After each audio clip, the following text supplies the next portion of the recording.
যে যার মতো করে নিজেকে সঠিক দাবি করছে। তাহলে এইভাবে আপনাকে আমার বোঝানো সম্ভব না, আপনিও আমাকে বোঝাতে পারবেন না। এজন্য আমি আপনাদেরকে এমন একটা জায়গায় নিয়ে যাব, সেখান থেকে না বোঝার কিছু নাই। সেইটা হচ্ছে কি, মৃত্যুর পরের জগৎ। মৃত্যুর পরের জগতে গিয়ে, মৃত্যুর পরের জগতে যদি আপনি যান, সেখানে কয়টি দল দেখবেন? কয়টি দল? দুইটি দল। তার ঠিকানা কয়টি? দুইটি। একটা জাহান্নাম, একটা জান্নাত। দোজখ একটা ব্যস্ত। তার ঠিকানা যদি দুইটা হয়, তাহলে দল কয়টা? দুইটা। একটা কাফের, একটা মুমিন। আবার বলি, মৃত্যুর পরে দল কয়টা হবে? দুইটা। একটা কাফের, একটা মুমিন। একটা জলাশয়ে দুই ধরনের মাছ আছে, একটা রুই, একটা কাতল। আপনি রুই মাছটা চেনেন না, কাতলটা তো চেনেন। কাতল মাছটা চিনা হইলে রুই, বাকিটা রুই, এটা আর বলা লাগে না। সত্য এবং মিথ্যা, আপনি সত্যটা বুঝতে পারছেন না, মিথ্যা তো বোঝেন। মিথ্যাটা বর্জন করেন, তাহলে আপনি সত্যবাদী। ন্যায় এবং অন্যায়, আপনি ন্যায়টা বুঝতে পারছেন না, অন্যায় তো বোঝেন। অন্যায়টা বর্জন করেন, তাহলে আপনি ন্যায়ের পথে আছেন। ধর্ম এবং অধর্ম, আপনি ধর্ম বুঝতে পারছেন না, অধর্ম তো বোঝেন। অধর্মটা বর্জন করেন, তাহলে আপনি ধর্মের পথে আছেন। তো ঠিক মৃত্যুর পরে মুমিন এবং কাফের, আপনি মুমিনটা বুঝাতে পারবেন না, কিন্তু কাফেরটা তো বুঝবেন। মুমিনের ভিতরে বিভিন্ন শ্রেণী বিন্যাস থাকতে পারে, কিন্তু কাফেরের ভিতরে কোনো শ্রেণী বিন্যাস নেই। কাফের নির্ভেজাল কাফের, তাই তো? আমি নির্ভেজাল কাফের, তাহলে কি হলো? আমি সঠিক পথে আছি, কারণ আমি তো নির্ভেজালের তলে আছি। আমি যদি নিজেকে কাফের বলি, তাহলে আমি নির্ভেজাল লোক, আমার ভিতরে কোনো ভেজাল নেই। আর যখন আমি মোমেন বলতে যাবো, হয় একটু বেশি মোমেন, না একটু কম মোমেন, না ভেজাল মোমেন, নানান রকমের নানান ফেতনা। তো কেউ কেউ বলে হাসিবুল মাস্টার নির্ভেজাল কাফের। তাহলে আমি তো নির্ভেজাল একটা লোক, তো আমি সেখানে বলবো না। আমার কথা হচ্ছে এই, আমি নিজেকে কাফের যখন আমি বুঝতে পারলাম আমি কাফের, তখন তার পরবর্তী মুহূর্তে আমি মুমিন। কি বোঝেন না কথা? যতক্ষণ পর্যন্ত আপনি নিজেকে কাফের বলে পরিচয় দিতে না পারবেন, ততক্ষণ পর্যন্ত আপনি মুমিনত্ব লাভ করতে পারবেন না। It is quite impossible for you. এখানে আমাদের প্রফেসর সাহেব আছেন, উনি শিক্ষিত মানুষ, বুঝবেন। যতক্ষণ পর্যন্ত আপনার ক্যান্সার ধরা না পড়বে, ততক্ষণ পর্যন্ত আপনি চিকিৎসার জন্য ট্যাবলেট খাবেন না। যখন আপনি ধরা পড়বে আপনার ব্লাড ক্যান্সার, তখন কিন্তু আপনি ডাক্তারের কাছে যাবেন। তো আপনি যদি নিজেকে কাফের পরিচয় দিতে না পারেন, কাফের আপনি এটা নিজে জানেনই না, তাহলে আপনি মুমিন হওয়ার পথই খুঁজে পাবেন না। কি বোঝেন না কথা? আপনি যখন বুঝবেন যে আমি কাফের, তখনই আপনি মুমিন হওয়ার চেষ্টা করবেন, আপনি মুক্তি পাবেন। তো আমার সংক্ষিপ্ত পরিসরের আলোচনায় শুধু আমি এতটুকু বলতে চাচ্ছি, কে কাফের, কাফেরের পরিচয় নিয়ে আমি আজকে কথা বলব। ইতিপূর্বে আপনারা অনেক ওয়াজ শুনেছেন, তারা মুমিনের বিষয়ে কথা বলছে। আমি এই যে বললাম ধর্ম এবং অধর্ম, ধর্মটা যদি আমি বুঝতে যাই অনেক ফেতনা, অধর্মটা যদি বুঝতে পারি আর অধর্ম যদি বর্জন করি, তাহলে আমি ধর্মের পথে সহজে যেতে পারি। তো কাফের এবং মুমিন, মুমিন বলতে গেলে অনেক ফেতনা বেঁধে যাচ্ছে, কিন্তু যখন আমি কাফেরের পরিচয় ব্যক্ত করব, তখন বাকি যারা থাকলে ওরাই মুমিন। কি বুঝতে পারছেন আমার কথা? যারা বুঝতে পারছেন হাত তুলে দেখেন তো। অনেকেই বোঝেন নাই। কাফের এবং মোমেন দুইটা দল। কাফেরটা যখন আপনি চিনতে পারবেন, বাকিগুলো মোমেন। এবার বুঝতে পারছেন? শোনেন, মৃত্যুর পরে ওই গায়েব জগৎ, গায়েব জগতের খবর এক আল্লাহ ছাড়া কেউ জানে না। সূরা নম্বরের 65 নম্বর আয়াত। অনেকেই বলে নবী মুহাম্মদ সাল্লাল্লাহু আলাইহি ওয়াসাল্লাম গায়েব জানেন। সূরা নম্বর 50 নম্বর আয়াত পড়ে থাকেন, নবী মুহাম্মদ সাল্লাল্লাহু আলাইহি ওয়াসাল্লাম মৃত্যুর পরে গায়েব জগতের খবর জানেন না। সূরা আরাফের 188 নম্বর আয়াতে আল্লাহ নবীকে বলতে, হে নবী তুমি বলে দাও গায়েব জগতের খবর আমি জানি না। তাহলে মৃত্যুর পরের জগৎটা কোন জগৎ? গায়েব জগৎ। এই গায়েব জগতের খবর এক আল্লাহ ছাড়া কেউ জানে না। আর মৃত্যুর পরে কাফেররা কি বলবে সেই কথাটা আল্লাহ রাব্বুল আলামিন কোরআনের ভিতরে বলে দিয়েছে। সেই বলাটা আমি আপনাদের কাছে এখন পৌঁছে দিব। সূরা ফুরকানের 27 নম্বর আয়াত খুলে দেখেন, যাদের কাছে মোবাইল আছে মোবাইলের ঢুকে দেখতে পারবেন। সূরা ফুরকানের 27 নম্বর আয়াতটা বের করে দেখেন আমার কথার সাথে মিল আছে কিনা। সেদিন কাফেররা নিজের হাত কামড়াতে থাকবে আর আফসোস করে বলবে, হায় হায় রে, আমি যদি ওই রসুলের সঙ্গ ধারণ করতাম। তাহলে কাফেরের আফসোসটা কি ছিল? রসুলের সঙ্গ ধারণ করে নাই। আমি আবার বলি, কাফেররা সেদিন আফসোস করে বলছে, হায় হায় রে, আমি যদি ওই রসুলের সঙ্গ ধারণ করতাম তাহলে আজকে আমার এই দুরবস্থা হতো না। তাহলে কাফেরের পরিচয় পাওয়া গেল কি? সে রসুলের সঙ্গ ধারণ না করে নিজেকে কাফের বলে সেদিন পরিচয় দিল, নিজেকে জালেম বলে পরিচয় দিল। জালেমের পরিচয়টা কি? সে রসুলের সঙ্গ ধারণ করে নাই। তো আপনি আমার এই মাইকের আওয়াজ, সাউন্ড বক্সের আওয়াজ যত দূর যায়, আপনি নিজের কাছে নিজে দেখেন তাকিয়ে, আপনার মধ্যে যদি রসুলের সঙ্গ ধারণ উপস্থিতি না থাকে তাহলে আপনি কাফের। অনেকে বলবেন নাইবি রসুল, এখানে নাইবি রসুলের শব্দ আসে নাই। অনেকে বলবেন পীর সাহেব, এখানে পীর সাহেব শব্দ আসে নাই। অনেকে বলবেন উলিল আমর, এখানে উলিল আমর শব্দ আসে নাই। এখানে অনেকে বলবেন আলেম উলামা, এখানে আলেম উলামা শব্দ আসে নাই, ডাইরেক্ট রসুলের কথা আসছে। তাহলে রসুলের সঙ্গ ধারণ যার মধ্যে নাই তিনি কাফের। আপনার মধ্যে যদি রসুলের সঙ্গ ধারণ না থাকে আপনি কাফের। আর এই কাফের অবস্থায় যখন আপনি মৃত্যুবরণ করবেন তখন আপনি নিজের হস্ত দংশন করে আফসোস করবেন, হায় হায় রে, আমি যদি সেদিনের ওই রসুলের সঙ্গ ধারণ করতাম তাহলে আজকে আমার এই দুরবস্থা হতো না। আমি একটু বিশ্লেষণ করে বলি, আপনি মুহাম্মদ সাল্লাল্লাহু আলাইহি ওয়াসাল্লামকে রসুল মনে করে বিশ্বাস করে আছেন। মুহাম্মদ সাল্লাল্লাহু আলাইহি ওয়াসাল্লামকে রসুল বিশ্বাস করার কারণে আপনি কাফের হন নাই। আপনি কাফের হয়েছেন ওই রসুল মুহাম্মদ সাল্লাল্লাহু আলাইহি ওয়াসাল্লামের সঙ্গ ধারণ না করার ব্যর্থতার কারণে। কি বোঝেন না কথাটা? আমি আবার বলি, আপনি রসুল মুহাম্মদ সাল্লাল্লাহু আলাইহি ওয়াসাল্লামকে রসুল বিশ্বাস করে কাফের হন নাই, বরং আপনি কাফের হয়েছেন তার সঙ্গ ধারণ না করার কারণে।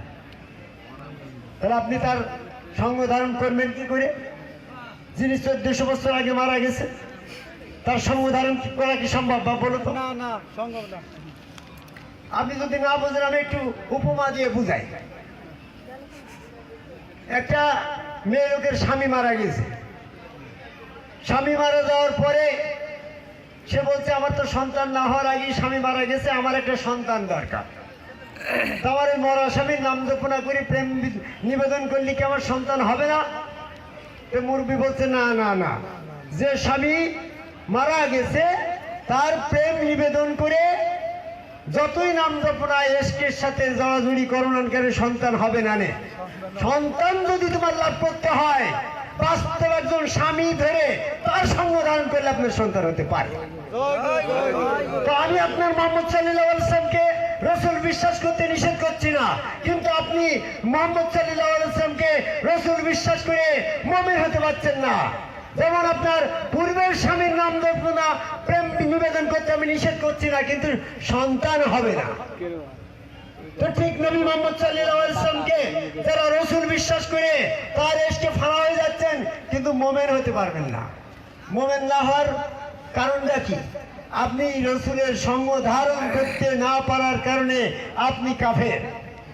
এটা আমার কথা নয়, সূরা ফুরকানের 27 নম্বর আয়াতকে রিসার্চ করে দেখেন, রসুলের সঙ্গ ধারণ কথাটা আসছে। কাফেররা সেদিন আফসোস করবে, আমি রসুলের সঙ্গ ধারণ করলাম না কেন। তাহলে আপনার ভিতরে রসুলের সঙ্গ ধারণ নাই, আপনিও ঠিক ওই রকমই সেদিন আফসোস করবেন। তাহলে কি হলো? যার যার অন্তরে রসুলের উপস্থিতি সঙ্গ ধারণ নাই, সেই কাফের নাকি কথাটা? যেদিন আপনি নিজেকে পরিচয় দেবেন আমি কাফের, তখন আপনার মুমিন হওয়ার পথ খুলে গেল, দুয়ার খুলে গেল। এই জন্য বললাম, যারা নিজেকে এখনো কাফের পরিচয় দিতে পারে নাই, তাদের মুমিন হওয়ার দরজা এখনো বন্ধ আছে, দরজা খোলে নাই। এই জন্য আমি হাসিবুল বড় নির্ভেজাল কাফের, এই জন্য আমি কাফের পরিচয় করাই দিই। একজন জাদুকর জাদু শিক্ষা দেয় না, একজন ডাক্তার ডাক্তার তৈরি করে না। আমি একজন নির্ভেজাল কাফের না হলে কাফের শেখাবো কি করে? আমি আপনাকে পরিচয় করে দিলাম যে যার যার অন্তরে রসুলের সঙ্গ ধারণ নাই, ওই ব্যক্তিটা কাফের। এখন আপনি বলবেন যে আপনার রসুলকে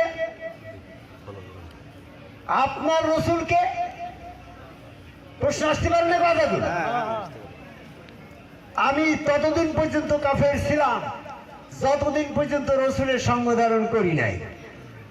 যে ধরনের প্রবলেম, যে ধরনের সমস্যা, it is quite impossible, this is the difficult problem. এটা একটা কঠিন সমস্যা অল ওভার দ্য ওয়ার্ল্ড, সমস্ত বিশ্বের মানুষের জন্য। What is the easy solution of this problem? এই সলিউশনের সহজ সমাধান কোথায়? সহজ সমাধান যদি আপনার মধ্য দিয়ে আমি দিতে যাই, তাহলে আপনার ফেতনা মেটাতে আমার সময় লাগবে, আমি অত সময় দিতে পারছি না। জয় গুরু। আমি সংক্ষিপ্ত সময় এসেছি আপনাদের জনপদের মানুষের কাছে। এই জন্য আপনি যদি ব্যাকে আমাকে প্রশ্ন করেন, তাহলে উত্তরটা আমি সহজেই দিতে পারি। আমি একটু ঘটনা দিয়ে আপনাকে আর একটু ক্লিয়ার করে বোঝানোর জন্য একটু সময় নিয়ে বলতে চাই। একবার যদি ধপ করে বুঝে ফেলে, ধপ করে বলে হঠাৎ করে বলা যায়, কিন্তু হঠাৎ করে বোঝা যায় না, যায় নাকি? বুঝতে একটু সময় লাগে না স্যার? এই জন্য আমি একটু সময় দিলাম। আমি একদিন ট্রেনে উঠছি, ট্রেনে চরম ভিড়ের মাঝখানে দেখি যে একটা বেঞ্চি পুরো ফাঁকা। আমি ধপ করে সেখানে বসে পড়েছি। বসার পরে ছাত্ররা আমার টেনে তুলে ভাবছে, হুজুরের সামনে বেয়াদবি, ওঠেন ওঠেন। তোমাদের হুজুর কিনা দেখি যে লম্বা জুব্বাওয়ালা, হ্যাঁ, এক পাগড়িওয়ালা মুফতি সাহেব বসে আছে। তো দেখিনি আমাদের হুজুর। তারা বলছে যে হ্যাঁ, আমার একটু শরীর ক্লান্ত, আমি ওয়াজ করে আসলাম, খুলনার থেকে আসছি। আমি এরকম খুলনায় ওয়াজ করতে গেছিলাম, প্রধান বক্তার ওয়াজ, বেশি বলবো না, সময় নেই। তো আমার মনে হইলো যে এর ধরনের একটা বক্তা আমি পেয়ে গেলাম, আমার কিছু কথা জানার আছে। তো আমি বললাম যে হুজুর, আমি অল্প সময় ট্রেনের ভিতরে থাকবো, কয়েকটা ছোট ছোট কথা জিজ্ঞাসা করবো, যদি আপনি উত্তর দিতেন, অনুমতি দিলে বলবো। তো বলছে বলেন। আমি বললাম যে হুজুর আপনি বলেন তো, রসুলের আনুগত্য করা কাজটা ফরজ না সুন্নত? তো বলছে ফরজ। তার মানে ফরজ কাজটা আপনি কি করেছেন? রসুলের আনুগত্য করা ওই ফরজ কাজটা আপনি কি ভাবে করেছেন? একটু শো ডাউন করে দেখান তো, পার্ট বাই পার্ট বিশ্লেষণ করে। তো বলছে টুপি মাথায় দিয়েছি, মোজ কাটিয়েছি, লম্বা জুব্বা, টুপি, পাগড়ি ইত্যাদি ভেলাগুলো, আমরা এগুলো তো সব সুন্নত। আপনি বললেন রসুলের আনুগত্য করা ফরজ, তো এই 10টা সুন্নতের কথা আপনি বর্ণনা দিচ্ছেন কেন? ফরজ কোনগুলা সেইগুলা বলেন।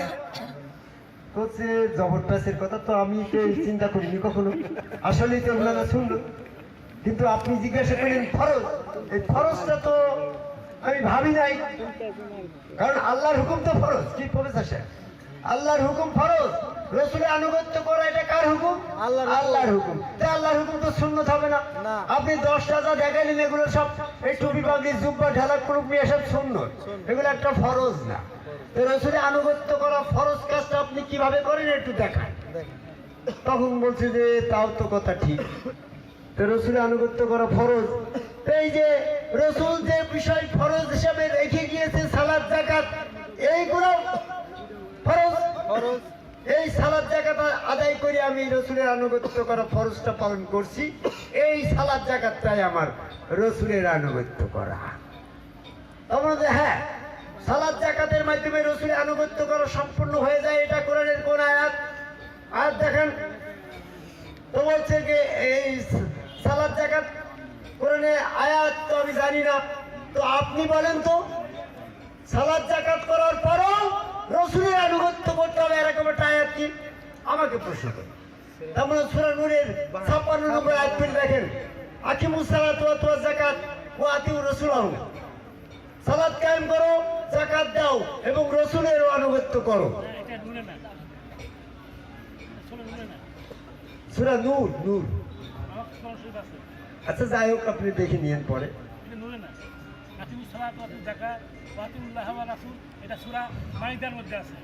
আচ্ছা আপনি সেটা বিষয় না, আপনি সূরা নূরের 56 নম্বর আয়াত, এই দেখো তো আয়াতটা খুলে দেখো সূরা নূর 24 নম্বর সূরা আয়াত নম্বর 56।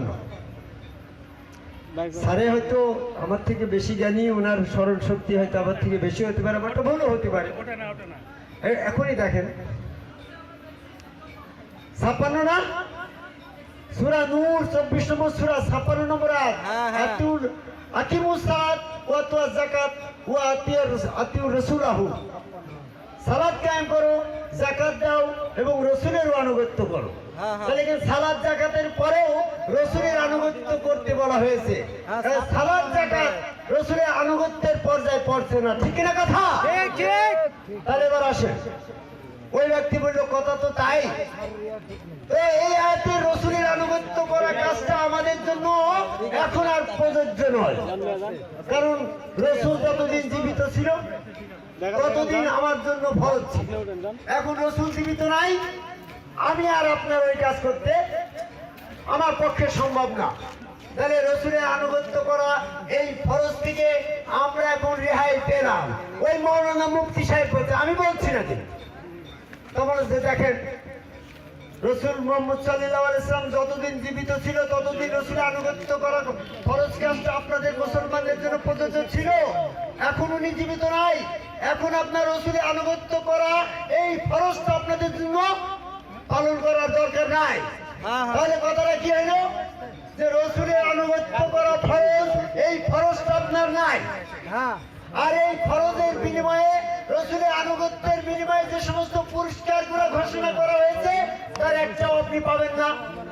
প্লিজ কথা বলেন না, ভালো করে মনোযোগ দেন কথায়। রসুলের আনুগত্য করা ফরজ কাজটা আপনার জন্য নাই, কিন্তু এর পুরস্কারটাও তো আপনি পাবেন না, তাই তো কথাটা? রসুলের আনুগত্য করা পুরস্কারটার জন্য যেগুলো পুরস্কার ঘোষণা করা হয়েছে, আপনার জন্য যদি রসুলের আনুগত্য করাটা না হয় তাহলে আপনি সে পুরস্কারটা পাবেন না। আমি তখন বললাম যে আপনার সাথে তর্ক করবেন না, ট্রেনের ভিতরে অল্প সময় উঠছি তো রসুল উপাত হয়ে গেছে, মারা গেছে, আপনার রসুলের আনুগত্য করা ফরজ কাজ থেকে আপনি রেহাই পেয়েছেন, মানিয়ে নিলাম কথা। কিন্তু আল্লাহ তো আর মরে নাই, আল্লাহ তো জীবিত। আল্লাহ জীবিত না? ঠিক, আল্লাহ জীবিত তো জীবিত। তো আল্লাহর আনুগত্য তো করবেন, জীবিত রসুলের আনুগত্য বাদে আপনি জীবিত আল্লাহর আনুগত্য কিভাবে করবেন একটু আয়াত দেখান তো। বলছে কেন সালাত যাকাতের মাধ্যমে আল্লাহর আনুগত্য করা হয়ে যায়, তাহলে সালাত যাকাতের মাধ্যমে আল্লাহর আনুগত্য করা সম্পূর্ণ হয়, এটা কোরআনের কোন আয়াত? তো বলছে আমি তো বললাম এরকম আয়াত বাই পাঠ আমি জানি না, আপনি একটু বুঝে দেন। তাহলে সূরা আহজাবের 33 নম্বর আয়াত করে দেখেন, এই আয়াত বলছে আকিমুস সালাত ওয়া আতুজ যাকাত ওয়া আতিউল্লাহ ওয়া আতিউর রাসূলাহ। এখানে চারটি কথা বুঝে, সালাত কায়েম করো, যাকাত দাও, আল্লাহর আনুগত্য করো, রসুলের আনুগত্য করো। তাহলে সালাত যাকাতের পরেও আল্লাহর আনুগত্য করার দরকার হচ্ছে। তাহলে আপনি আল্লাহ তো আর মরে নাই, আল্লাহর আনুগত্য আপনি কিভাবে করবেন? সূরা নিসার 80 নম্বর আয়াত, মানাতুর রাসূলহু ফাকাদাতুল্লাহ। আমাকে সংক্ষিপ্ত করার নির্দেশ দিয়েছে, আমি আর ওদিকে যাব না। তবে মুহাম্মদ সাল্লাল্লাহু আলাইহি ওয়াসাল্লামের যারা রসুল বিশ্বাস করে আসছেন, তারা রসুলের আনুগত্য করতেও পারছেন না, রসুলের সঙ্গ ধারণ করতেও পারছেন না। এখন আপনার রসুলের আনুগত্য, রসুলের সঙ্গ ধারণ করতে হলে উনি তখন বলল যে আপনার রসুলের পরিচয়টা দেন। আমি এতক্ষণ ধরে ওনার পরে যে সমস্ত কথাগুলো পেঁচিয়ে ধরলাম, উনি কিন্তু সেই দড়ি দিয়ে আমাকে আবার পেঁচিয়ে নিল। তো হচ্ছে আপনার রসুলকে, আমার গুরু হযরত খাজা নিজামুদ্দিন আহমেদ চিশতি, উনি আমার রসুল। তো বলছে যে আপনার গুরু নিজামুদ্দিন আউলিয়া বা নিজামুদ্দিন আহমেদ চিশতি রসুল হলো কি করে, প্রমাণ কি? তখন সে আমার গুরুকে আমি রসুল বলে বিশ্বাস করি, এই বিশ্বাসের কারণে আমার গুরু আমার রসুল। বিশ্বাস যদি না থাকে তো তোমার রসুল হবে না। এটা ভালো করে বুঝাই দেন তো। আমি বললাম যে হযরত আলীর রসুলকে মুহাম্মদ সাল্লাল্লাহু আলাইহি ওয়াসাল্লাম। হযরত আলী যখন মুহাম্মদকে রসুল হিসাবে বিশ্বাস করলো, ওখানে কোনো দলিল ছিল? ওখানে তো বিশ্বাসের ভক্তি করি তো মুহাম্মদ সাল্লাল্লাহু আলাইহি ওয়াসাল্লাম হযরত আলী রসুল হইল।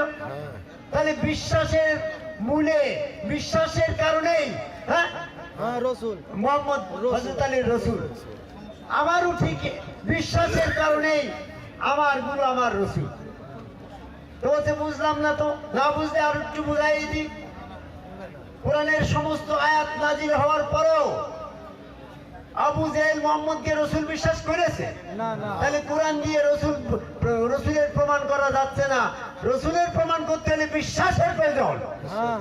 আপনার রসুল, আপনার গুরু, আপনি যদি বিশ্বাস না করেন, তিনি কখনো রসুল হতে পারেন না। আপনি বিশ্বাস করেন উনি আমার রসুল, তাহলে আপনি রসুলের সঙ্গ ধারণ করবেন। আর রসুলের সঙ্গ ধারণ করার পরে আপনি আর কাফের থাকলেন না, আপনি কাফের থেকে মুক্তি পাবেন। কিভাবে পাবেন? রসুলের হাত আল্লাহর হাত, রসুলের পা আল্লাহর পা, রসুলের চেহারা আল্লাহর চেহারা, রসুল স্রোতের ভিতরে আল্লাহ স্বয়ং সক্রিয়।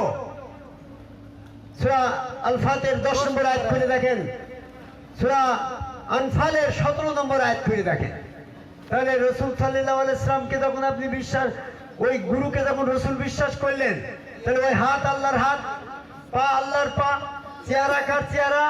আল্লাহর চেহারা, ওর ভিতরে স্বয়ং আল্লাহ। আপনি যখন সেজদা দেবেন, তখন আপনি মোমেন হয়ে যাবেন। কারণটা কি? আপনার ভিতরে যে ইবলীসের সত্তা ছিল, ইবলীস তখন আপনার ভিতর থেকে বেরিয়ে চলে যাবে। কেন যাবে জানেন? বলবে আমি তখন আদম আলাইহিস সালামকে সেজদা করি নাই। এখন হযরত আলী যখন নবী মুহাম্মদ সাল্লাল্লাহু আলাইহি ওয়াসাল্লামকে সেজদা করে ফেললো, তখন আমি আর হযরত আলীর ভিতরে নাই,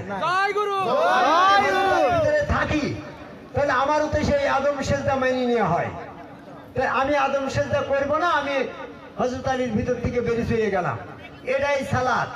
সূরা আনকাবুতের 45 নম্বর আয়াত খুলে দেখেন, ইন্না সালাতা তানহা আনিল ফাহশাই ওয়াল মুনকার। যে কাজটা করলে মুনকার নামের শয়তান তানহা হয়ে যায়, বিচ্ছিন্ন হয়ে যায়, পৃথক হয়ে যায়, দুর্বৃত্ত হয়ে যায়, ওই কাজটার নাম সালাত। তাহলে এই আদম কাবে আল্লাহকে সেজদা করাটাই সালাত, যেটা আমার এই সিস্তিয়া তরিকার এই ভক্তবিন্দুর মধ্যে আছে, এরাই সালাতি। আর যারা এই সেজদার বাইরে আছেন, তাদের যেটা সালাতের ভিতরে মন নিয়ত করলে আরো মন মাঠে চলে যাচ্ছে, বিভিন্ন জায়গায় দড়ি ধরাচ্ছে, মানে ওখানে শয়তান আছে ভর করছে, ওইটা সালাত না।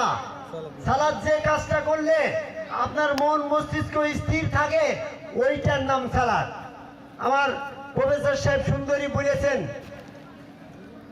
nobody cannot want it but none avoid it। মানুষ যা চায় না, কিন্তু তা থেকে এড়িয়ে থাকতে পারে না।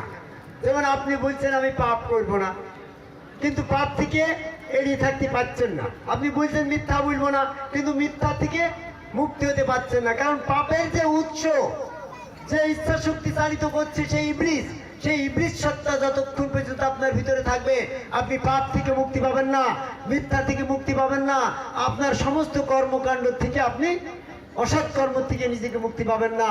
তাই পবিত্রতা অর্জন করতে হলে রসুলের হাত আল্লাহর হাত, রসুলের পা আল্লাহর পা, রসুল স্রোতে আল্লাহ বিশ্বাস করে যখন আপনি সেজদা করবেন তখন আপনার শয়তান থেকে মুক্তি পাবেন। এই রসুল আপনাকে পবিত্র করবে। সূরা বাকারার 151 নম্বর আয়াতে এই জন্য বলে কামা আরসালনা ফিকুম রাসূলুম মিনকুম ইয়াতুলুনা আলাইকুম মুযাক্কিকুম, ওই রসুল তোমাদেরকে পবিত্র করবেন। সূরা ইমরানের 164 নম্বর আয়াত খুলে দেখেন, লাকাদ মানাল্লাহু আলাল মুমিনিনা ইযা বাআসা ফীহিম রাসূলুম মিন আনফুসিহিম ইয়াতুলুনা আলাইহিম আয়াতি রাব্বি মুযাক্কিহিম। মুমিনদের মধ্য থেকে মুমিনদের কাছে রসুল ব্যবস্থা চালু রাখা হয়েছে। সেই রসুল তাদেরকে হিকমত শিক্ষা দেবে, কোরআন শিক্ষা দেবে, তাদেরকে পবিত্র করবে। তাদের মানে কি, মুহাম্মদ সাল্লাল্লাহু আলাইহি ওয়াসাল্লামের পিরিয়ডের পরবর্তীতে যে সমস্ত মানুষ জেনারেশন আসবে তাদেরকে ওই রসুল পবিত্র করবে। কোন রসুল? তাদের ভিতর থেকে যে রসুল থাকবে।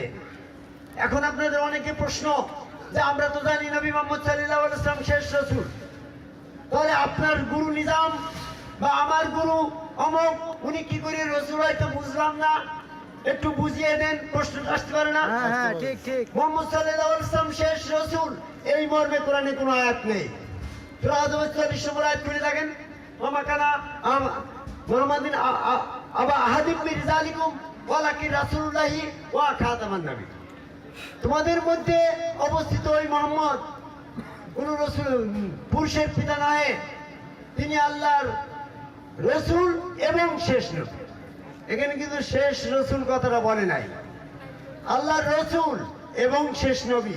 তিনি শেষ রসুল নয়, তিনি শেষ নবী, নবুয়তি শেষ, কিন্তু রিসালাত চালু আছে।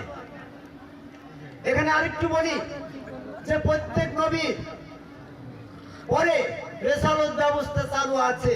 সূরা ইমরানের 81 নম্বর আয়াত খুলে দেখেন যে এক একজন নবী এক একজন রসুলকে সাহায্য করবেন। তাহলে এই আয়াতে এট এ টাইমে দুইটা ব্যক্তির অস্তিত্ব। স্যার খেয়াল করেন কথাটা, এই আয়াতে দুইটা ব্যক্তির অস্তিত্ব, একজন সাহায্য করবেন আর একজন সাহায্য নিবেন। তাহলে নবী সাহায্য করবে রসুলকে, তাহলে কয়জন ব্যক্তি হলো? দুইজন ব্যক্তি। তাহলে রসুল যদি মোহাম্মদ হয়, শেষ সিরিয়ালের রসুল মোহাম্মদ সাল্লাল্লাহু আলাইহি ওয়াসাল্লাম, তাহলে উনি সাহায্য গ্রহণ করলো, তাহলে ওনার আগের ব্যক্তি ওনাকে সাহায্য করলো, সেই ব্যক্তিরাকে দুইটা ব্যক্তি, কিন্তু একজন সাহায্য করবে আর একজন নেবে। তো শেষ সিরিয়ালের যদি মোহাম্মদ সাল্লাল্লাহু আলাইহি ওয়াসাল্লামের হয়, তাহলে দুই পূজাতলী, তার সামনে আরেকটা নিয়ে তো দুই পূজাতে হবে অবশ্যই। তাহলে দুই সামনে আরেকটা কাকে নেবেন? কাকে নেওয়ার নাই। যদি ঈসা আলাইহিস সালামকে নেন, তাহলে ঈসা আলাইহিস সালাম সাহায্যকারী আর মোহাম্মদ সাল্লাল্লাহু আলাইহি ওয়াসাল্লাম সাহায্য গ্রহণকারী। তাহলে মোহাম্মদের মর্যাদা কম, ছোট হয়ে গেল না? ছোট হয়ে গেল, তো তা তো হবে না। নাম্বার 2, ঈসা আলাইহিস সালামকে যদি আপনি সাহায্যকারী হিসাবে কেন শনাক্ত করেন, সাব্যস্ত করেন, তাহলে যিনি 500 বছর আগে উপাত হয়ে গেল, তিনি মুহাম্মদ সাল্লাল্লাহু আলাইহি ওয়াসাল্লামকে ওই 500 বছর আগে উপাত হওয়ার পরে কিভাবে সাহায্য করে? এটা তো লজিকে মেলে না, যুক্তিতে মেলে না। কাজেই আপনার জ্ঞানের চাদর একটু লম্বা করেন। আপনার জ্ঞানের চাদর তো ছোট কেন? পা ঢাকতে গেলে মাথা আগলা হয়ে যাচ্ছে, আর মাথা ঢাকতে গেলে পা আগলা হয়ে যাচ্ছে। চাদর তো আপনার ছোট। আপনি সূরা ইমরানের 81 নম্বর আয়াতের ভিতরে একবার ঢোকেন, দেখেন এট এ টাইমে দুইটা ব্যক্তির অস্তিত্ব, একজন নবী আর একজন রসুল। নবী সাহায্য করবে রসুলকে, এই জন্য নবী মুহাম্মদ সাল্লাল্লাহু আলাইহি ওয়াসাল্লাম নবুয়তি পদে সাহায্য করলো হযরত আলীকে। এখানে এট এ টাইমে কিন্তু দুইজনা। তাহলে হযরত আলী রসুল, ইনি নবী নহে। অনেকেই বলে নবী মুহাম্মদ সাল্লাল্লাহু আলাইহি ওয়াসাল্লামের ক্ষেত্রে সূরা ইমরানের 81 নম্বর আয়াতের এই অঙ্গীকারটা প্রযোজ্য নহে। তাদের জন্য আমি তাদের দৃষ্টি আকর্ষণ করে বলতে চাই, সূরা আহজাবের 7 নম্বর আয়াতে চলে যান। এখানে নবী মুহাম্মদ সাল্লাল্লাহু আলাইহি ওয়াসাল্লাম নাম স্পেসিফিক ভাবে বলছে, নবীদের কাছ থেকে আমি যে অঙ্গীকার নিয়েছিলাম, হে মুহাম্মদ তোমার কাছ থেকে ওই একই অঙ্গীকার। সেই অঙ্গীকারটা কি? এক একজন নবী এক একজন রসুলকে সাহায্য করবেন। এখানে নবী সাহায্য করবে রসুলকে। সূরা ইমরানের 81 নম্বর আয়াতের বর্ণিত রসুল নিশ্চয়ই মুহাম্মদ সাল্লাল্লাহু আলাইহি ওয়াসাল্লাম নয়। তার প্রমাণ কি? সূরা ইমরানের 81 নম্বর আয়াতে বর্ণিত রসুল তার পরিচয় হচ্ছে তিনি নবী নহে। তিনিও যদি নবী হতো তাহলে আয়াতটা এইভাবে আসতো, একজন নবী আর একজন নবীকে সাহায্য করবে, কিংবা একজন রসুল আর একজন রসুলকে সাহায্য করবে। কিন্তু এত করসপন্ডিং নিয়ে আসছে, নবী সাহায্য করবে রসুলকে। কাজেই সূরা ইমরানের 81 নম্বর আয়াতের বর্ণিত যিনি রসুল হবেন তিনি নবী নহে, আর সেই বর্ণিত রসুলটা নবী মুহাম্মদ সাল্লাল্লাহু আলাইহি ওয়াসাল্লাম নহে, কারণ তিনি মুহাম্মদ সাল্লাল্লাহু আলাইহি ওয়াসাল্লাম নবী এবং রসুল দুই পদের অধিকারী। জয় গুরু। আর সূরা ইমরানের 81 নম্বর আয়াতের যিনি রসুল হবেন উনি শুধু এক পদের অধিকারী, তিনি নবী নহে। তাহলে আপনার প্রশ্ন আসতে পারে স্বাভাবিকভাবে যে এই একজন নবী আর একজন রসুল, তো নবী রসুলের পার্থক্য কি শুনে নেন। নবীর পরে দুইটা পদ, যার পরে নবুয়ত দেয় তিনি নবী, যার পরে রিসালাত দেওয়া হয় তিনি রসুল। প্রত্যেক নবীর পরে নবুয়ত দেওয়া হয়েছে সূরা ইমরানের 79 নম্বর আয়াত। প্রত্যেক নবীর পরেই ওহী দেওয়া হয়েছে সূরা নিসার 163 নম্বর আয়াত। প্রত্যেক নবীর পরে কিতাব দেওয়া হয়েছে সূরা ইমরানের 81 নম্বর আয়াত। আর প্রত্যেক নবীর পরে নবুয়ত, ওহী এবং কিতাব পৌঁছানোর পরে তাকে রিসালাত দেওয়া হয়েছে সূরা জিনের 23 নম্বর আয়াত। এতে বলা হয়েছে ইল্লাল বালাগা মিনাল্লাহি ওয়া রাসালাতিহি, আল্লাহ পাকের পক্ষ থেকে নবুয়ত, ওহী, কিতাব পৌঁছানোর পরে তাকে রিসালাত দেওয়া হয়েছে। প্রত্যেক নবীর দুইটা পরিচয়, তিনি নবী এবং রসুল। তারপরে দেখেন কিছু রসুল আছে যারা নবী নহে। প্রত্যেক রসুল নবী নাও হতে পারে, কিন্তু প্রত্যেক নবী রসুল। নবীদের ভিতরে কোনো পার্থক্য নেই, সূরা বাকারার 134 নম্বর আয়াত করে দেখেন। অথচ রসুলদের ভিতরে পার্থক্য আছে, সূরা বাকারার 253 নম্বর আয়াত। তাহলে রসুল কয় প্রকার হইল গো? দুই প্রকার। দুই প্রকার, নবী এবং রসুল, রসুল, আর একটা হচ্ছে শুধু রসুল। এই ব্যাপারে আয়াত দেখেন, সহজের 52 নম্বর আয়াত খুলে দেখেন। এই আয়াতে বলছে ওমা আরসালনাকা মিন কাবলিকা মিনার রাসূলি লা নাবিয়ান, তোমার পূর্বে আমি এমন অনেক রসুল পাঠিয়েছি যারা নবী নয়। তাহলে মুহাম্মদ সাল্লাল্লাহু আলাইহি ওয়াসাল্লামের পূর্বে এমন অনেক রসুল ছিল যারা নবী নয়। তাহলে রসুল কয় প্রকার হইল গো? দুই প্রকার। দুই প্রকার। যদি না বোঝেন, আমি আরবিক সাহিত্যের পরিবেশ করছি, আপনাকে উপমা দিলে সহজে বোঝা যায়। হরিণদের ভিতরে এমন অনেক হরিণ আছে যাদের শিং নেই। তার মানে হরিণ কয় প্রকার? শিং এলা একটা হরিণ, আর শিং বাদে একটা হরিণ। ওমা আরসালনাকা মিন কাবলিকা মিনার রাসূলি, ওমা আরসালনাকা মিন কাবলিকা, তোমার পূর্বে আমি এমন অনেক রসুল পাঠিয়েছি যারা নবী নহে। তাহলে রসুল কয় প্রকার হইল গো? দুই প্রকার। দুই প্রকার। তাহলে এক প্রকারের রসুলের পরে নবুয়ত আছে, আর এক প্রকারের রসুলের পরে নবুয়ত নাই, তারা শুধু রসুল। যেমন হযরত আলী, ওনার পরে নবুয়ত নেই, উনি নবী নহে, উনি শুধু রসুল। তারপরে আরেকটা বিষয়, যে রসুলের পরে ওহী আসে, যে নবী, যে রসুলের পরে ওহী আসে উনি ওহী যুক্ত রসুল। আর কিছু রসুলের পরে ওহী আসে না, ওরা ওহী ব্যতীত রসুল। এই ব্যাপারে সূরা আম্বিয়ার 25 নম্বর আয়াত করে দেখেন, ওয়া মা আরসালনাকা মিন কাবলিকা মিনার রাসূলি ইল্লা ওহিয়ান, তোমার পূর্বে আমি এমন অনেক রসুল পাঠিয়েছি যারা ছিল ওহী ব্যতীত। ওই ব্যক্তি। তাহলে রসুল কয় প্রকার হইল গো? ওহী যুক্ত রসুল ওই জুতা রই। আর ওহী ব্যতীত রসুল। এই হযরত আলী ওহী ব্যতীত রসুল, ওনার পরে কোনো ওহী ছিল না। তাই আমার গুরু নিজাম ওই রসুল, তিনি নবী নহে, ওহী ব্যতীত রসুল, উনি নবী নহে, উনি রিসালাত প্রাপ্ত রসুল। এই নবী মুহাম্মদ সাল্লাল্লাহু আলাইহি ওয়াসাল্লামের পরে কয়টা পদ? দুইটা পদ। একটা পদ হচ্ছে নবুয়তি পদ, আর একটা রিসালাত পদ। নবুয়তি পদ হস্তান্তরযোগ্য নয়, আর রিসালাতের পদ হস্তান্তরযোগ্য। সূরা আনামের 124 নম্বর আয়াত। তাই মুহাম্মদ সাল্লাল্লাহু আলাইহি ওয়াসাল্লামের পরে নবুয়ত পদ ছিল, ওটা শেষ হয়ে গেছে।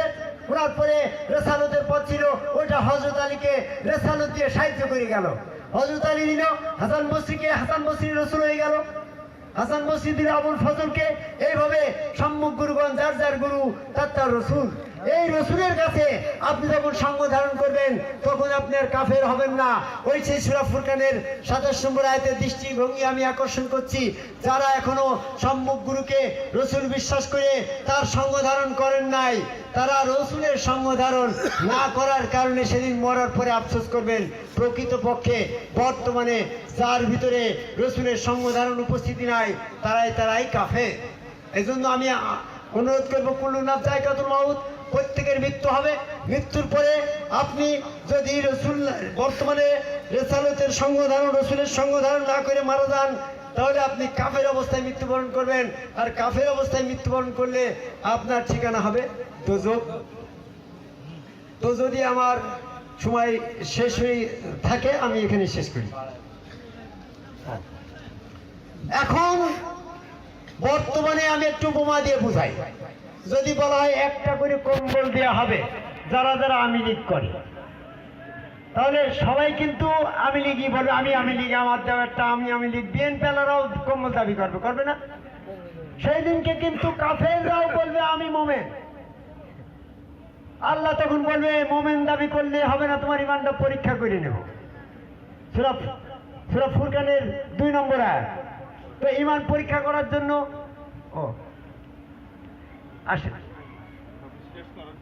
আমি সংক্ষেপে শেষ করি। ইমান পরীক্ষা করার জন্য তখন বসেন, আপনি বসেন, আমি কথা বলবো না, আপনি বসেন, শেষ করি। আমি অল্প কিন্তু আওয়ামী লীগের পরিচয়টা কি জানেন? যে লোকটা আওয়ামী লীগ করে 3 দিন না খেয়ে থাকবে তাও আওয়ামী লীগই বলতে, সেই ধরনের আওয়ামী লীগ কিন্তু আমরা। আর কিছু কিছু লোক আছে 3 দিন না খেয়ে থাকবে তাও বিএনপিতেই বলতে। তো আমরা খুশি হলাম আমাদের মনের মতো করে একজন প্রধান অতিথি আমাদের এখানে এসে কিছু কথা বলে গেল, আমরা তার জন্য দোয়া করি। যাই হোক, যে কথাটা বলতেছিলাম সেখানে আমি এবার চলে যাই। যে ওই যে বললাম, যদি বলা হয় একটা করে কম্বল দেওয়া হবে যারা যারা আওয়ামী লীগ করে, যারা, আচ্ছা ধন্যবাদ। তো সেদিনকে মৃত্যুর পরে প্রত্যেকেই আল্লাহ বিশ্বাস করবে, কিন্তু সেই তাৎক্ষণিক বিশ্বাস কবুল করা হবে না। সূরা আনামের 158 নম্বর আয়াত। তাৎক্ষণিক বিশ্বাস কবুল করা হবে না কেন? আমরা আগে নিরাকারে আল্লাহ বিশ্বাস করি, আর ওখানে যাই দেখলাম আল্লাহ আকারে। তাহলে ওই বিশ্বাস আর আগের বিশ্বাসের সাথে পার্থক্য হয়ে গেল না গো? আপনারা কি মনে করেন? আমরা নিরাকারে আল্লাহ বিশ্বাস করি করি করি করি মরে গেলাম। মরে যাওয়ার পরে সেখানে যাই দৃষ্টিভঙ্গি প্রখর করা হয়ে গেল এবং সম্মুখ থেকে সকল পর্দা উন্মোচন করা হলো সূরা কাফের 22 নম্বর আয়াত। তাহলে সেদিন তো সব দেখলাম। এমনকি কাফেররাও সেদিন স্পষ্টভাবে আল্লাহকে দেখতে পাবে সূরা মরিয়মের 38 নম্বর আয়াত। তাহলে আল্লাহকে স্পষ্টভাবে দেখে ফেললো। পাশের থেকে ফেরেশতারা বলছে, দুনিয়াতে তুমি যা কামনা করতে আজকে সব স্পষ্টভাবে দেখতে পাইলে তো? সূরা ইমরানের 143 নম্বর আয়াত। তো দেখলাম, শুনলাম, আমাদের আবার একটু সুযোগ দাও। তো না, তোমার আর সুযোগ দেওয়া হবে না। সূরা সেজদার 12 নম্বর আয়াত। তো সুযোগ যদি না দেবে মানে তাৎক্ষণিক বিশ্বাসটা কবুল করো। আগে করতাম নিরাকারে, এখন দিয়েছি আকারে। আকারেটা কবুল করো করো করো। তো না, তোমার এই পূর্বের বিশ্বাস যা ছিল তারটা কবুল করা হবে, তাৎক্ষণিক আকারে বিশ্বাস কবুল করা হবে না। সূরা আনামের 158 নম্বর আয়াত। তখন কিন্তু উল্টে যাবে, বলে না না না না, আমি পূর্বের থেকে এরম বিশ্বাসই করেছি, এই আল্লাহরই বিশ্বাস করি। আমি নামাজ রোজা হজ জাকাত, আগো আমি তো মূর্তি পূজা করিনি, আমি তো নামাজ রোজাই করেছি, এই আল্লাহ কি আমি বিশ্বাস করি। আমি পূর্বে থেকেই এরম বিশ্বাসই করতাম। আমি দ্রুত বলছি, যেহেতু সময় নেই তাই। পরবর্তীতে বলছে তুমি ইমানদার ছিলে, একথা বললেই হবে না, তোমার ইমানটা পরীক্ষা করে নেওয়া হবে। সূরা আনকাবুতের 2 নম্বর আয়াত। তাহলে করো, আমি তো এই আল্লাহরই ইবাদত বন্দী করছি, আমি তো দেব দেবীর উপাসনা করি নাই, আমি তো এই আল্লাহকে সেজদা করছি, এই আল্লাহরই উপাসনা করছি, নামাজ রোজা হজ জাকাত সব করছি, তো আমার ইমানটা পরীক্ষা করো করো। তো বলছে তখন আল্লাহ রাব্বুল আলামিন এমন ভাবে ইমান পরীক্ষা করবে যেমনটা ভাবে ইমান পরীক্ষা করলি ওই জালেম কাফেররা ধরা পড়ে। সূরা কালামের 6 নম্বর আয়াত। জালেম কাফের কে? ইবলিস। ইবলিসের ইমান পরীক্ষা করার জন্য আল্লাহ তখন এমনটা বলবে, আল্লাহ নিজে ওখানে স্পষ্টভাবে 3টি কথা নির্ধারণ করবে। ইবলিসকে কখনো ব্যস্ত দিবে না, আর নবী সাহাবাদেরকে তিনি দোজখে দিবেন না, আবার অন্যায় বিচার করবেন না। তখন আল্লাহ চিন্তা করলো যে ইবলিসের ঈমান পরীক্ষা করতে গিয়ে যদি ইবলিস পাশ করে দেয়, ভালো করে একটু বোঝার চেষ্টা করেন, নিরপেক্ষভাবে বোঝেন। আপনার ছাত্র যদি পাশ করে দেয়, আপনি তাকে প্রমোশন না দিয়ে কি পারবেন? না না।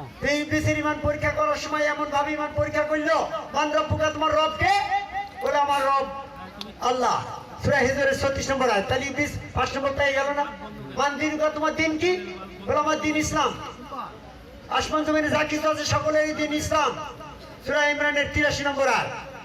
সেখানে তো ইবলিস নাম্বার পেয়ে গেল। মান হাজার রাজুলুন, নবী মুহাম্মদ সাল্লাল্লাহু আলাইহি ওয়াসাল্লামকে চেহারা মুবারক দেখাই জিজ্ঞাসা করা হবে, মান হাজার রাজুলুন, এই লোকটাকে চেনো? বলে হ্যাঁ হ্যাঁ চিনি, নবী মুহাম্মদ। তো তুমি আর আমি না চিনলি কবে? ইবলিস তো চেনে, নবীকে চেনে না। তো তাহলে পরে ওখানে কিন্তু ওই রকম কায়দায় যদি ঈমান পরীক্ষা করে, যেমনটা আমরা মনে মনে করি যে কবরের ভিতরে মান রব্বুকা, মান দিনুকা, মান হাজার রাজুলুন, এই 3টি প্রশ্নের মধ্যে ঈমান পরীক্ষা করা হবে, এটা সম্পূর্ণ ভিত্তিহীন এবং সম্পূর্ণ মিথ্যা কথা। কারণ এই মর্মে কোরআনে কোনো আয়াত নেই। আমি কোরআন গবেষক হিসাবে বললাম, মান দিনুকা, মান হাজার রাজুলুন, এই 3টি প্রশ্নের মধ্যে ঈমান পরীক্ষা করা হবে, এই মর্মে কোনো আয়াত নেই। তুমি কোথায় পেলে? তো আমি ওদিকে যাব না। তবে কোরআনে কিভাবে ঈমান পরীক্ষা করা হবে সেইটা শুনে যান। সূরা কালামের 42 নম্বর আয়াত করে দেখেন, ইয়া একশাবু সাকিন ইলা সুজাদান, সেদিন আল্লাহ পাকের পাপ প্রকাশ করে পায়ে সেজদা দিতে বলা হবে, তারা সক্ষম হবে না যারা আল্লাহ পাকের প্রকাশ্য পায়ে যারা সেজদা করে নাই। সূরা কালামের 43 নম্বর আয়াত। তাহলে এখন যার গুরু তার রসুল সুরতে আল্লাহ বিশ্বাস করে সেজদা ভক্তি করবেন, আপনি সেদিনকে আল্লাহর পায়ে সেজদা দিয়ে মুমিনত্ব পরিচয় নিয়ে জান্নাতে যাবেন। আপনি প্রশ্ন করবেন, এক শ্রেণীর মানুষ বলে আল্লাহ ছাড়া সেজদা হারাম, আপনি এই গুরুকে সেজদা কোথায় পেলেন? শিরক কাজ। তাহলে ফেরেশতারা সেজদা করেছে আদমকে না? তা আদমকে সেজদা করেছে যখন আয়াত থাকে, তাহলে তো কোরআনেরই কথা বললাম। তো কোরআনে আদমকে সেজদা করতে বলেছে, মানুষই তো মানুষকে বলে নাই। তাহলে মানুষকে বলে নাই, আর আদমকে ফেরেশতাদের বলল, এটার কারণ কি তুমি জানো? যদি এমনটা হয় যে ফেরেশতা তৈরির আগে আদম তৈরি, সেক্ষেত্রে যদি ফেরেশতাদের ডেকে জিজ্ঞাসা করা সেজদা করতে বলতো আর বনি আদম বাদ থাকতো, তাহলে শুধু ফেরেশতাদের জন্য সেজদা হইতো। কিন্তু আল্লাহ পাক তো ফেরেশতাদের আগে তৈরি করেছে, পরে খেলাফত তৈরি করেছে। এই আদম তৈরির পরে ফেরেশতাদের নাম উল্লেখ করে সেজদা যদি দিতে না বলতো, তাহলে ফেরেশতারা ইতিপূর্বে নিরাকারে সেজদা করেছে, তারা প্রতিনিধির আওতার বাইরে থেকে যেত। তাদের এই প্রতিনিধির ভিতরে আয়ত্তের ভিতরে আনার জন্য ফেরেশতাদের নাম উল্লেখ করা হয়েছে। তাই বলে শুধু ফেরেশতাদের জন্য প্রযোজ্য নয়। যদি শুধু ফেরেশতাদের জন্য এটা হুকুম হতো, তো ইবলিস তো ফেরেশতারা, সে তো জিন জাতীয়। সূরা কাফের 50 নম্বর আয়াত। তো জিন হওয়া সত্ত্বেও সে যখন ওই আদমকে সেজদা না দিয়ে কাফের, তাতে প্রমাণ হয় সেজদার হুকুম শুধু ফেরেশতাদের জন্য ছিল না, জিনদের জন্যও ছিল। যদি বলা হয় শুধু জিন ফেরেশতাদের জন্য ছিল, মানুষের জন্য না, তাহলে সূরা ইউসুফের 100 নম্বর আয়াতে ইউসুফের 11 ভাই এবং পিতামাতা ইউসুফকে সেজদা করলো, এখানে তো কোনো জিন ফেরেশতা ছিল না। ওরা বলছে ওরা সম্মানজনক সেজদা। সম্মানজনক সেজদা বলে কোনো সেজদা নেই। যদি সম্মানজনক সেজদা থাকে, আর ইবাদতের সেজদা, তার কয়টা সেজদা হয়? সেজদা 2 প্রকার হয়। সূরা জিনের 18 নম্বর আয়াত করে দেখেন, আলাল মাসজিদুল ইলাহি, সমস্ত সেজদার মালিক আল্লাহ। সেজদার ভিতরে কোনো শ্রেণী বিভেদ নাই। কাজে ইউসুফের 11 ভাই পিতামাতা সেজদা করলো, এটা সম্মানজনক সেজদা না, এটা ওই সেজদা যে সেজদা ফেরেশতারা আদমকে করছিল। এই সেজদার 3টি রহস্য। একটা হচ্ছে আল্লাহ পাকের রূহ আদমের ভিতরে, একটা আল্লাহর চেহারা, আর আল্লাহর খেলাফত। তাই আদমকে কেবলা করে সেজদা দেওয়া হলো আল্লাহকে। কাজে আপনার গুরুর মধ্যে নাহনু আকরামু ইলাইহি মিন হাবলিল ওয়ারিদ, আল্লাহ প্রত্যেক মানুষের গর্দানের সারার্থী অতি নিকটে রয়েছে, আপনার গুরুর ভিতরেও আছে। তারপরে দেখেন, আর শেষ করব, তারপরে দেখেন প্রত্যেক মানুষের অস্তিত্বের সাথে শয়তান আল্লাহ মিশে আছে। এই জন্য মানুষ স্রোতকে কেবলা করে আল্লাহকে সেজদা করার বিধান রয়ে গেছে। এই বিষয়ে যদি আমার পরবর্তীতে আবার সুযোগ হয় আমি বলবো।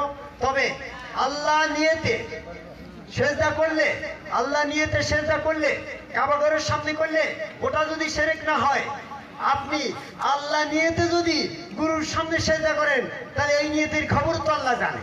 হ্যাঁ হ্যাঁ তাহলে মানে ইন্নাল আমানু বিন্নিয়াত, কর্মের ফলাফল হবে নিয়তের পরে।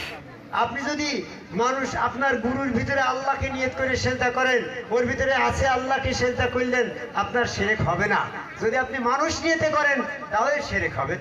তো যার যার গুরু তার তার রসুল, রসুলের ভিতরে ব্যক্তি রসুলকে ডিলেট করে ওর ভিতরে আল্লাহ সত্তাকে জাগ্রত করে যদি আপনি সেজদা করেন তাহলে আপনার দুইটা লাভ হচ্ছে, একটা শয়তান থেকে মুক্তি লাভ করছেন এবং আপনি নিজে মুমিনত্ব লাভ করলেন। তাহলে এই পথে আসার আহ্বান জানিয়ে আমি আমার সংক্ষিপ্ত বক্তব্য এখানে শেষ করছি।